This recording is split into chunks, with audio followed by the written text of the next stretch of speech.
June 1944. The beaches of Normandy are silent again.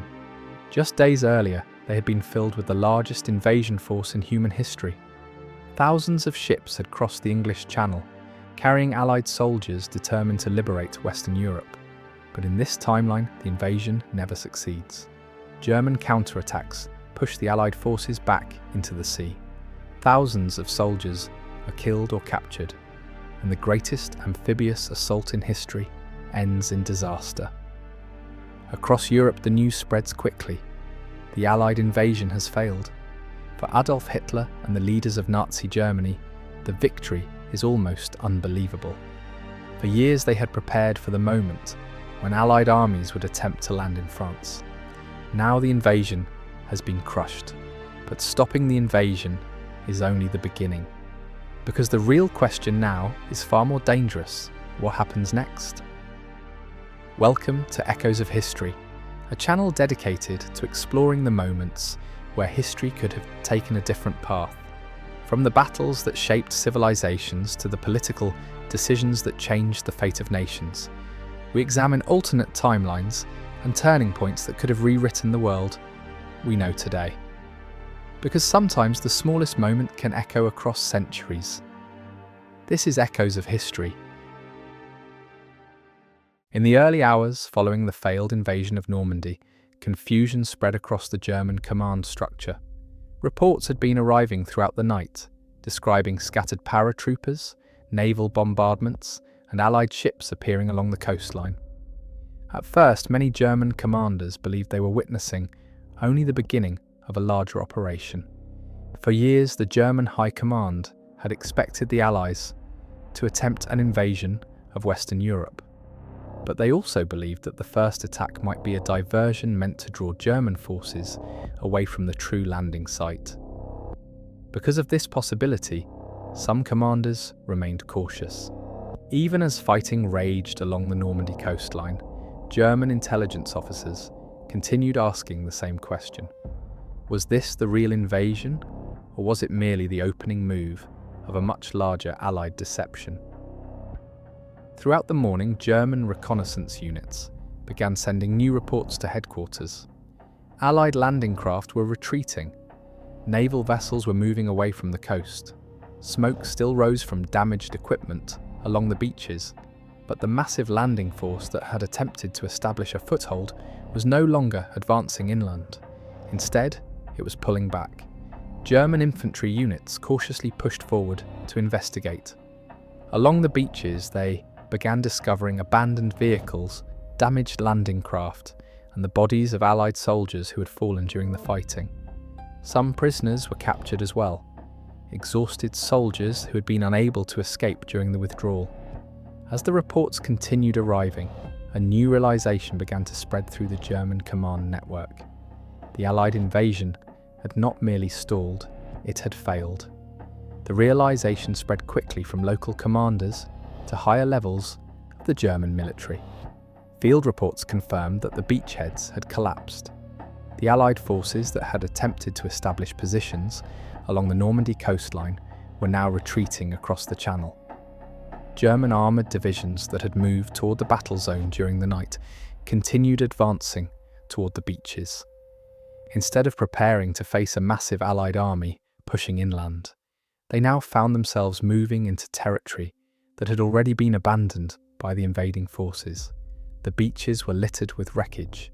Destroyed landing craft lay half submerged in the surf. Craters from artillery and naval bombardments scarred the sand. German soldiers moved cautiously through the battlefield, searching for any remaining Allied resistance. But the large-scale invasion force was gone. By midday, the reports reaching German headquarters left little room for doubt. The Allied invasion had been defeated. For the first time since the early years of the war, Germany had achieved a major defensive victory against the Western Allies. Word of the outcome began spreading quickly through the German military.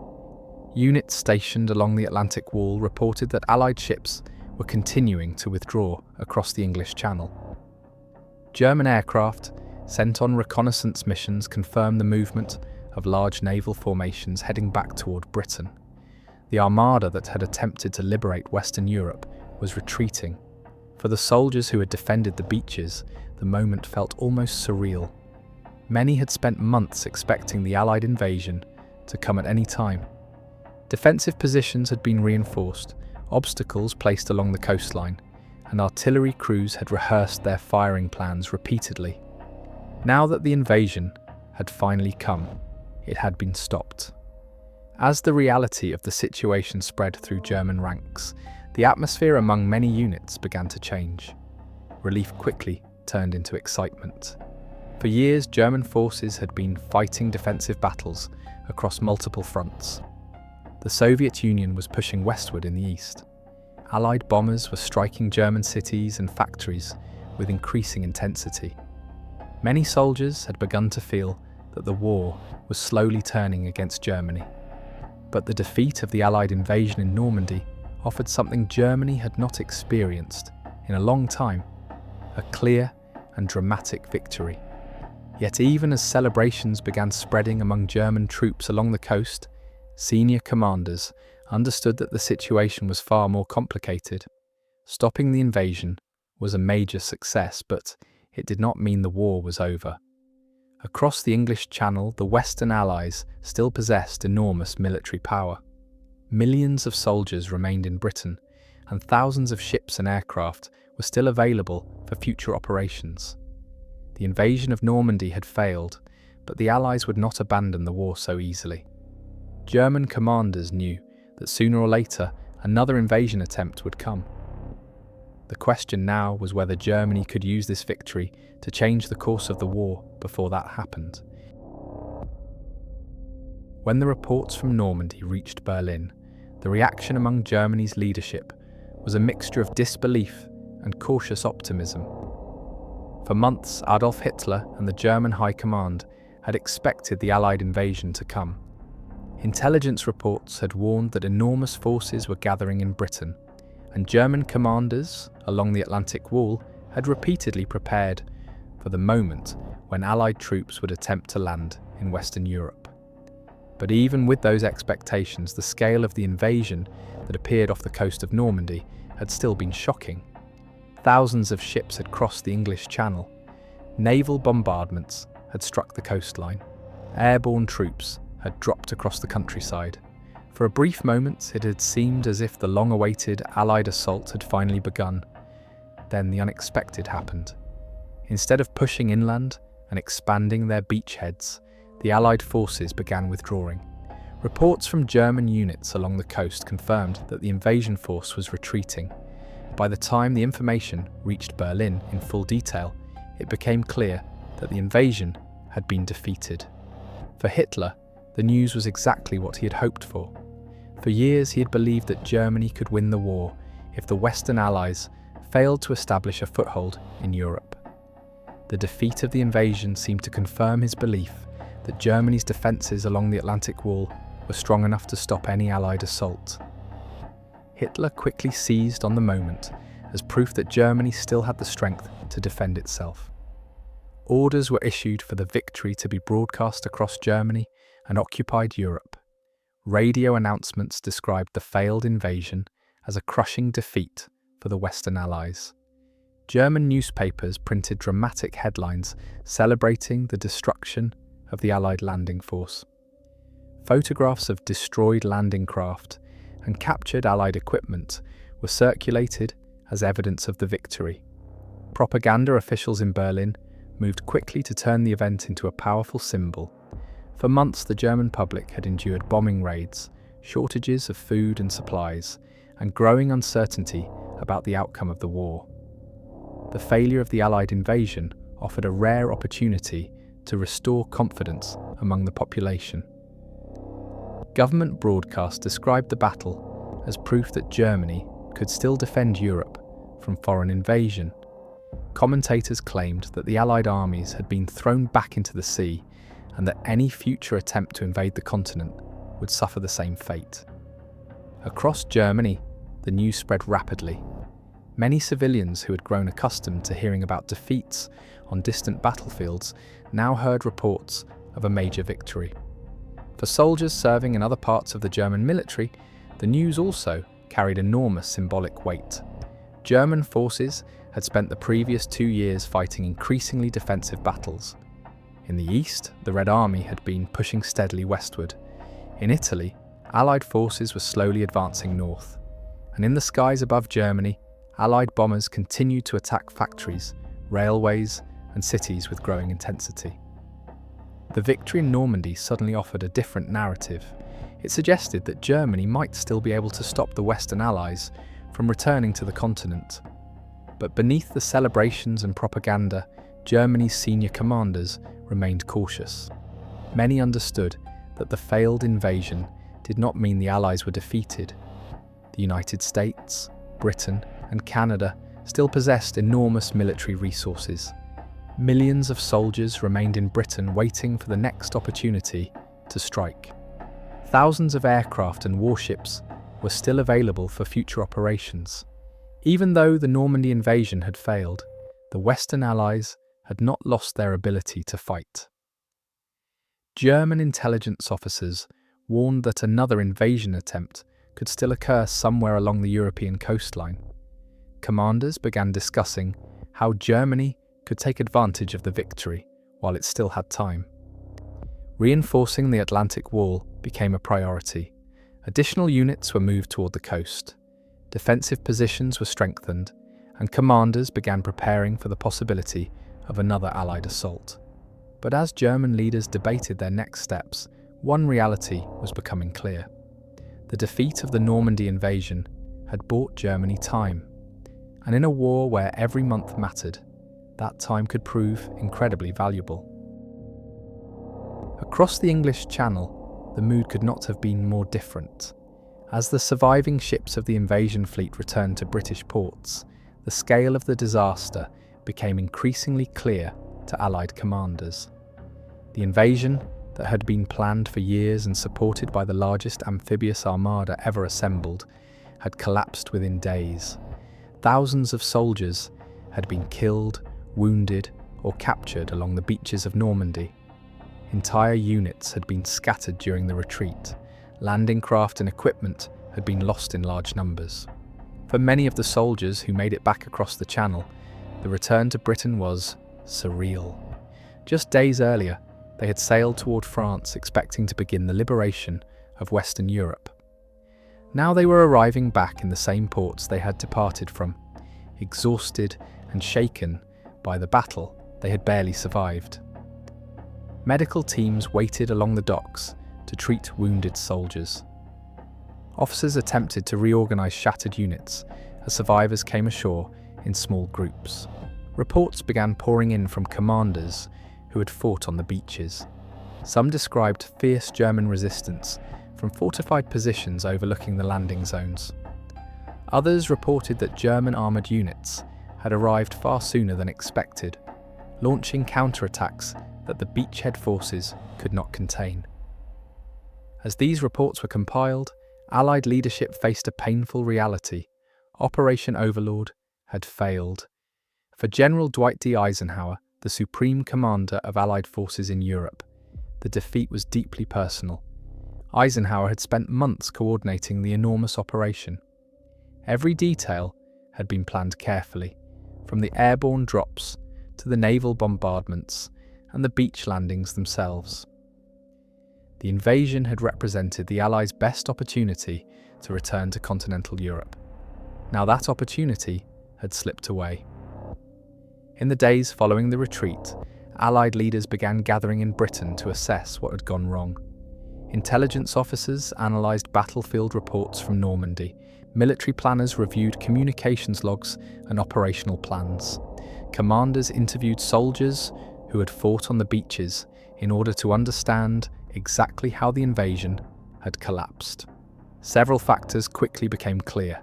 German defences along the Normandy coast had been stronger than anticipated. Some fortifications had survived the preliminary bombing and naval bombardments that were supposed to weaken them before the landings. Even more damaging had been the rapid German counterattacks. Armoured divisions had reached the battlefield far sooner than Allied planners expected.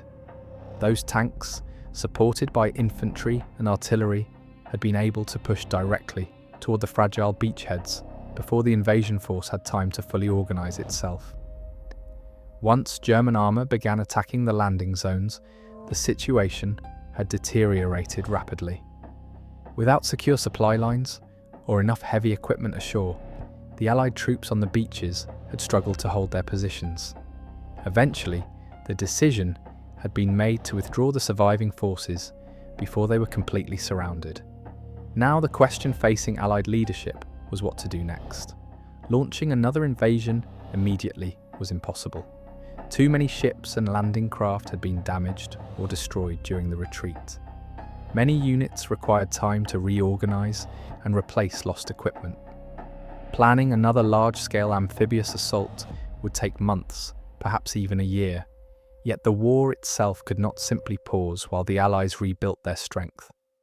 Across the Atlantic, American factories continued producing vast quantities of military equipment. New divisions were still training for deployment overseas. Britain remained filled with soldiers preparing for the fight to liberate Europe. The defeat in Normandy had been a devastating setback, but it had not ended the Allied war effort. Instead, it forced Allied commanders to rethink their strategy. If another invasion of Western Europe was to succeed, it would have to be even larger, better coordinated, and supported by overwhelming force. Meanwhile, across the European continent, Germany had gained something extremely valuable from the failed invasion: time. And in a war already stretching across multiple fronts, that time could change everything. Far to the east, the Soviet Union was still locked in the largest and most brutal front of the entire war. For nearly 3 years, the Red Army and the German Wehrmacht had been fighting across a vast stretch of territory that ran from the Baltic Sea to the Black Sea. Entire cities had been reduced to rubble. Millions of soldiers had been killed or wounded in battles that stretched across forests, rivers, and endless plains. By the summer of 1944, the Soviet Union had finally begun turning the tide. Massive offensives had pushed German forces westward, reclaiming much of the territory that had been lost during the early years of the war. Soviet commanders were preparing for another large offensive that would drive deeper into Eastern Europe and bring the Red Army closer to Germany itself. But even as the Soviet advance gained momentum, Soviet leaders understood that they were still carrying the majority of the war on their shoulders. Since 1941, the Eastern Front had consumed enormous resources. Entire Soviet armies had been destroyed and rebuilt again. Cities like Stalingrad and Leningrad had become symbols of both suffering and resistance. Soviet factories had been relocated far beyond the Ural Mountains, producing tanks, aircraft, and artillery at a staggering pace to sustain the war effort. Despite these efforts, the fighting remained incredibly costly. Soviet soldiers continued to face experienced German divisions that were determined to hold their ground. Every advance came at the price of thousands of casualties.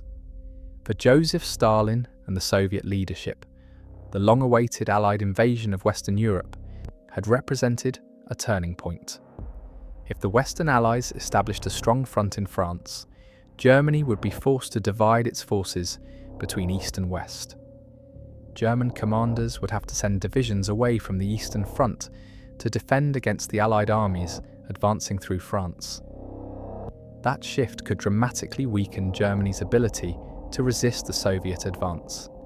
But in this alternate timeline, the invasion of Normandy had failed. The Western Allies had been pushed back into the English Channel. Instead of facing pressure from two directions, Germany suddenly found itself fighting on only one major land front again.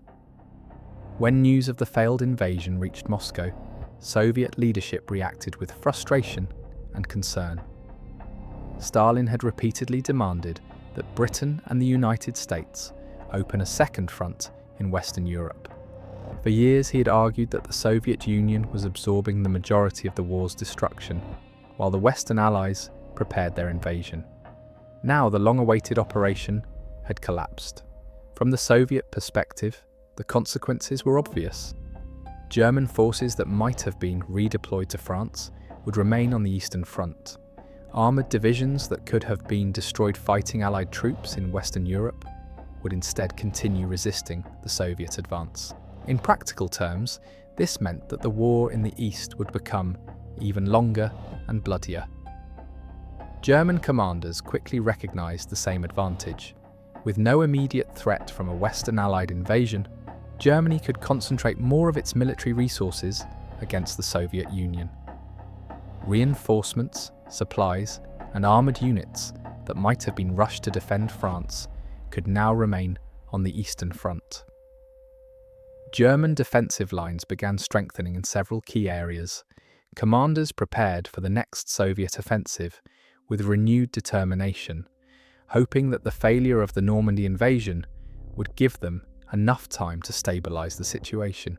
For Soviet soldiers on the front lines, however, the reality of the war did not change overnight. The fighting continued day after day. Artillery barrages shook the ground as tanks advanced across muddy fields and infantry units clashed in ruined villages. The scale of the conflict remained enormous, yet the strategic picture had shifted. Instead of advancing alongside a growing Allied front in Western Europe, the Soviet Union now faced the prospect of continuing the war largely alone on land. The Red Army would still push westward, but without the pressure of an Allied invasion in France, Germany could concentrate more of its strength against them. The failed invasion in Normandy had changed the balance of the war, and as the fighting in the east intensified, it became clear that the conflict was entering a far more uncertain phase. In the weeks following the failed invasion of Normandy, German commanders moved quickly to take advantage of the unexpected victory. Along the coastline of northern France, engineers and soldiers began strengthening defensive positions that had already proven capable of stopping the Allied assault. The Atlantic Wall, which had once been criticised by some German officers as incomplete and vulnerable, was now treated as one of the most important defensive systems in Europe. New obstacles were added to the beaches. Minefields were expanded. Artillery batteries were reinforced and supplied with additional ammunition. The German High Command understood that even though the Allies had been pushed back once, another invasion attempt was almost certain to come. German intelligence officers carefully monitored activity across the English Channel. Reconnaissance flights and coastal observation posts reported the continued presence of large Allied forces in southern England. Ports were still crowded with ships. Airfields remained filled with aircraft. The Allied armies had not disappeared. They were regrouping. Because of this, German leaders decided that the defence of Western Europe needed to become stronger than ever before. Additional divisions were transferred to France and the Low Countries. Armoured units that had participated in the counterattacks against the Normandy invasion were repositioned along key coastal regions where they could respond quickly to future landings. Field Marshal Erwin Rommel, who had long argued that the invasion must be stopped directly at the beaches, gained greater influence over the defensive strategy. His warnings about the dangers of an Allied landing were now taken more seriously than before. Rommel ordered further improvements to coastal defences and pushed for more obstacles to be placed along potential landing zones. Engineers constructed additional bunkers and fortified gun positions overlooking the beaches. Wooden stakes, metal barriers, and anti-landing obstacles were placed in the surf to damage incoming landing craft during high tide. The goal was simple. If the Allies attempted another invasion, they would face an even more dangerous coastline than before. Behind the beaches, German commanders prepared mobile defence forces designed to respond rapidly to any future landings. Armoured divisions were positioned within striking distance of likely invasion zones. Roads and supply routes were organised so that tanks and infantry could move toward the coast within hours if another assault began. At the same time, German propaganda continued celebrating the victory at Normandy. Newspapers described the failed invasion as proof that Germany could defend Europe from foreign armies. Photographs of destroyed Allied equipment were printed alongside triumphant headlines. Broadcasts across occupied Europe repeated the same message again and again: the Western Allies had been defeated. For many German civilians and soldiers, the victory provided a rare moment of hope. The war had become increasingly difficult in recent years. Allied bombing raids were destroying factories and infrastructure across Germany. On the Eastern Front, Soviet forces continued pushing westward. Food shortages and supply problems were becoming more common. The defeat of the Allied invasion suggested that Germany might still be able to hold the line long enough to change the course of the war. But not everyone shared this optimism. Some German commanders recognized that the victory at Normandy had not solved Germany's deeper problems. The Allied nations still possessed enormous industrial strength. American factories continued producing aircraft, tanks, and ships at a rate far beyond what Germany could match. British air forces still dominated the skies above Western Europe. Even if the Allies needed time to prepare another invasion, they would eventually return. And when they did, they would likely come with even greater strength. Still, the immediate result of the failed invasion was undeniable. Germany had bought itself valuable time. The Western Front had stabilized. Instead of fighting Allied armies advancing through France, German forces now held strong defensive positions along the coast. Meanwhile, across the English Channel, the Allies were rebuilding their forces and reconsidering their strategy. The war was far from over, but for the moment, Germany had succeeded in stopping the Allied return to Europe, and that temporary victory was already beginning to reshape the course of the conflict. As the summer of 1944 continued, it became increasingly clear that the failed invasion of Normandy had changed the direction of the war. What had once been expected to become the beginning of Germany's collapse had instead turned into a temporary victory that reshaped the strategic situation across Europe. For the Western Allies, the consequences were immediate and serious. The invasion of France had been the centerpiece of Allied strategy for defeating Nazi Germany. Years of preparation had gone into Operation Overlord. The enormous armada of ships, aircraft, and soldiers assembled in Britain had represented the largest military undertaking in modern history. Now that effort had ended in defeat. Allied commanders in Britain began facing difficult questions. Launching another invasion immediately was impossible. Too many ships and landing craft had been damaged or destroyed during the retreat. Units that had suffered heavy casualties needed time to reorganize and replace lost personnel. Rebuilding the invasion force would take months. In the meantime, the Western Allies were forced to consider other ways of continuing the war against Germany. Strategic bombing campaigns against German cities and factories intensified. Allied air forces launched increasingly large raids aimed at weakening Germany's industrial capacity and disrupting transportation networks across occupied Europe. Railroads, bridges, oil facilities, and manufacturing centres became primary targets. The goal was to weaken Germany's ability to sustain its war effort while the Allies prepared for their next major move. At the same time, Allied planners began debating where and when another invasion might occur. Some argued that another attempt in northern France might still be possible once the invasion fleet had been rebuilt. Others believed that the Allies should shift their focus to the Mediterranean or southern Europe, where German defences might be less concentrated. Every option carried risks. Any large-scale invasion would require enormous coordination, and the lessons learned from the failed Normandy assault made it clear that German defences would now be even stronger. Meanwhile, Germany attempted to use the breathing room provided by the victory. With no immediate Allied armies advancing through France, German commanders were able to stabilise parts of the Western Front. Defensive positions were strengthened, and additional resources were directed toward reinforcing the Atlantic Wall. But even with this temporary advantage, Germany's situation remained dangerous. The war in the east continued at a relentless pace. Soviet armies were still advancing westward through Eastern Europe, launching massive offensives supported by thousands of tanks and artillery pieces. German divisions fighting on the Eastern Front faced constant pressure as they attempted to hold defensive lines across vast stretches of territory. Without a Western Allied invasion drawing German forces away, Germany could concentrate more troops against the Soviet advance. Yet this did not completely stop the Red Army. The Soviet Union possessed enormous manpower and industrial capacity of its own.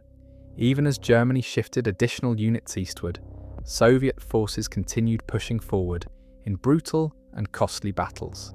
Cities changed hands. Entire armies clashed across fields and rivers. The Eastern Front remained the largest battlefield in the world. At the same time, the skies above Germany grew increasingly dangerous. Allied bombing campaigns intensified throughout late 1944. Massive formations of bombers crossed into German airspace, escorted by long-range fighter aircraft that now had the range to protect them all the way to their targets. Factories that produced aircraft, tanks, and ammunition were repeatedly struck.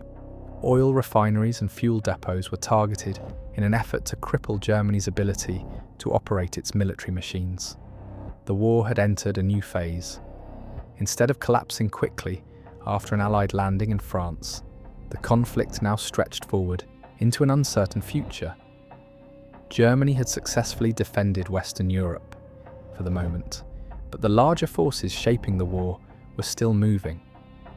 The Allies still possessed overwhelming industrial power. The Soviet Union still fielded enormous armies, and Germany, though victorious at Normandy, remained surrounded by enemies determined to destroy the Third Reich. The failed invasion had bought Germany time, but time alone might not be enough to change the ultimate outcome of the war. The next question facing the world was simple, yet terrifying. If the war continued into 1945 without a Western Allied front in Europe, how far would the Soviet Union advance before the conflict finally ended? And what kind of world would emerge from that victory? The failed invasion of Normandy would not end the war overnight, but it would dramatically change the balance of power in Europe. Instead of facing Allied armies advancing through France, Germany would suddenly gain something incredibly valuable: time. Time to strengthen its defences, shift troops between fronts, and try to stabilise a war that had been slowly turning against it. Meanwhile, the Allies would be forced to regroup and rethink their strategy, while the Soviet Union continued fighting the largest battles of the war largely on its own. The failure of D-Day would not guarantee victory for Germany, but it would open the door to a very different path for the rest of World War II. But what do you think? Could the Allies have recovered from such a devastating defeat, or would the war have taken a much darker turn? Let me know your thoughts in the comments. If you enjoy exploring alternate history and the turning points that shaped our world, make sure to like the video and subscribe to Echoes of History. And if you're curious about how this alternate timeline continues, check out the next episode on the channel. Because sometimes the smallest moment can echo through history forever. History is full of moments where everything could have changed. If you enjoyed exploring this alternate timeline, let me know what you think in the comments below. What other turning points in history should we explore next? If you enjoy alternate history and stories about the decisions that shaped our world, make sure to like this video and subscribe to Echoes of History so you don't miss future episodes.